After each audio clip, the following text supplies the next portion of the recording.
Hey, I'm Mayo, and I'm proud to be here presenting one of my favorite weapons in any first-person shooter, the plasma rifle of Doom Eternal using the microwave beam mod. It's been one of the most underrated and misunderstood mods since the game's launch. So let's take a look at this weapon's basic functions, the history of its evolution, and the advanced, less obvious uses that can be applied to different playstyles ranging from the most casual to the most elite. When experimenting with the microwave beam in the first months of the game, new players had a tendency to look at certain mods in a bit of a one-dimensional way, myself included. People tend to gravitate towards the most obviously powerful and easy-to-use tactics. The Heat Blast mod of the plasma rifle was very easy to understand, as you simply fire it to charge up the alternate fire blast, which can falter enemies making them stumble. A full charge blast can break enemy weak points and do good damage. The large blast radius makes it great for exploding groups of small demons after lighting them on fire for a rush of armor. And it's very nice to always have ready because you can switch to it quickly and activate it as sort of a panic button in a dangerous situation.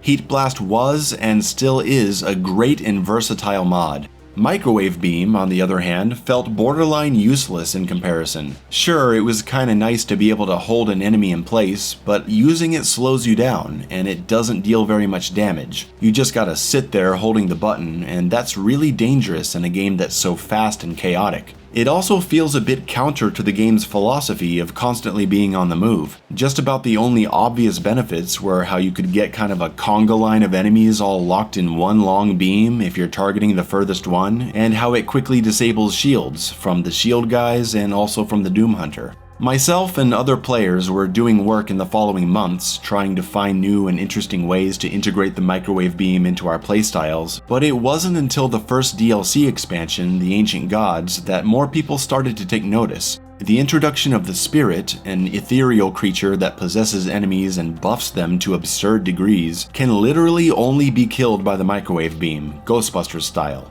It's cool, but its reception amongst the community was mixed. It's a polarizing enemy that can certainly mix things up in a fun way when used occasionally, and while some players don't have an issue with the Spirit being an enemy that requires one specific weapon to kill, others understandably don't like being locked into one option, especially when that option results in them having to sit in one place for several seconds, basically just waiting for the Spirit to die.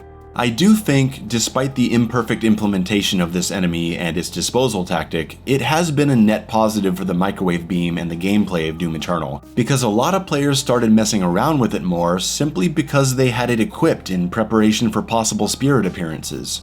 So what does the microwave beam do on the most basic level? It locks any demon in place except for Spectre Pinkies, Spectre Whiplashes, shielded Doom Hunters, and Bloodmakers when not attacking. When fully upgraded and mastered, it causes enemies to explode in a shockwave that causes all surrounding enemies to falter, guaranteed. When targeting a demon, an HP readout appears which tells you how much life is remaining. And even a short blast of plasma will result in a demon being stunned for a pretty long time. These basic functions are the ingredients to smart microwave beam use, but incorporating these functions requires a bit of imagination, experimentation, and a solid understanding of how the game works. Let's go through a few interesting applications. First is enemy attack animation cancelling. Much like the remote detonation mod of the rocket launcher, the microwave beam can be used to shut down a dangerous attack. This can be useful against whiplashes and carcasses when they harass at a distance. Whenever I hear a tyrant spinning up that tracking laser, I say, "You stop that," and then I move on to what I was focusing on. While the Bloodmaker can't be stunned while her armor is up, both her ground and air attacks can be stopped, stunning her in place, allowing even someone with poor aiming skills to line up a quick headshot with the precision bolt. The same kind of headshot can be set up on Maker drones if you need a little help with your aim. Sticking with the Makers for a moment, there's a cool exploit where you microwave beam the Bloodmaker, get close, and pull out the energy shield while she does her AoE blast, and now her shield is bugged out, and not only is she completely open to attack, she won't perform any of her heavy attacks. She's wide open to an easy headshot, or you can just lock on rockets and delete her that way.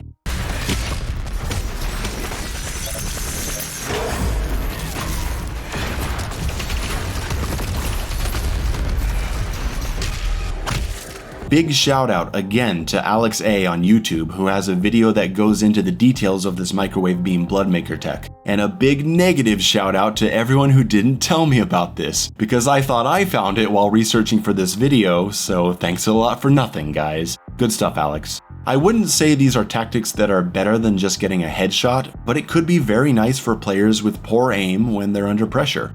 Microwave Beam is also a great tool for simply stopping an advancing enemy. Barons, Hell Knights, Dread Knights. If you're not in a good position to attack, just tell them to stop for a moment while you reposition yourself. You can even stop a possessed demon from coming at you, or from running away for that matter. Sometimes I like to lock down a problematic whiplash as they tend to be pretty evasive. When you're stunning one of the enemies, you can pay attention to the health readout for some really cool kill strategies. Let's stick with the whiplash and say we hit her with a grenade and a rocket, and then lock her in place, and when she's close to death, we meat hook super shotgun for armor or go full auto for a 6-shell recharge. Using the health readout is pretty convenient when incorporating Microwave Beam into Plasma Lock quick switching combos, throwing in just a short burst of plasma in between attacks to keep an enemy in constant stun lock as you damage with your heavy weapons and see exactly how much health they have left so you know when to go in for the kill. Or you can finish off with the plasma explosion to falter everyone around you. I'll do this when I'm comboing a super heavy sometimes to get that giant shockwave because it looks so cool.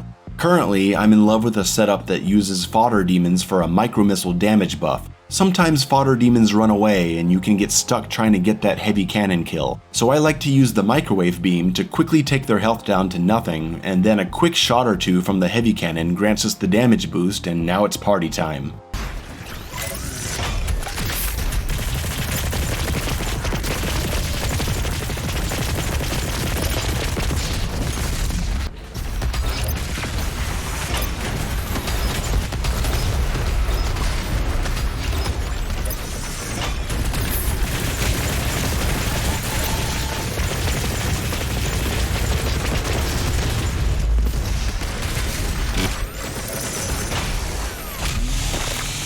And lastly, Microwave Beam fits nicely into the faltering system, as shown here against a Baron. Since the Baron has a programming exception that allows him to be faltered mid-combo by a remote detonation rocket, he can be stun-locked by an opening hard falter and then remote det faltered midway, and as he's about to recover and advance, a quick Microwave Beam shot stops him and opens up the kill opportunity. There's so many interesting, fun, and useful ways to use the Microwave Beam once you start feeling comfortable in Doom Eternal. Maybe it isn't a mod that you run around with as you're learning the game, but later it starts to shine. Thanks for watching my guide. Please check out my other advanced guides to the faltering system, full auto, heat blast, remote detonation, and more underrated weapon mods if you're looking to dive deeper into this game's mechanics. See you soon when I come back for my intermediate guide in preparation for the Ancient Gods Part 2.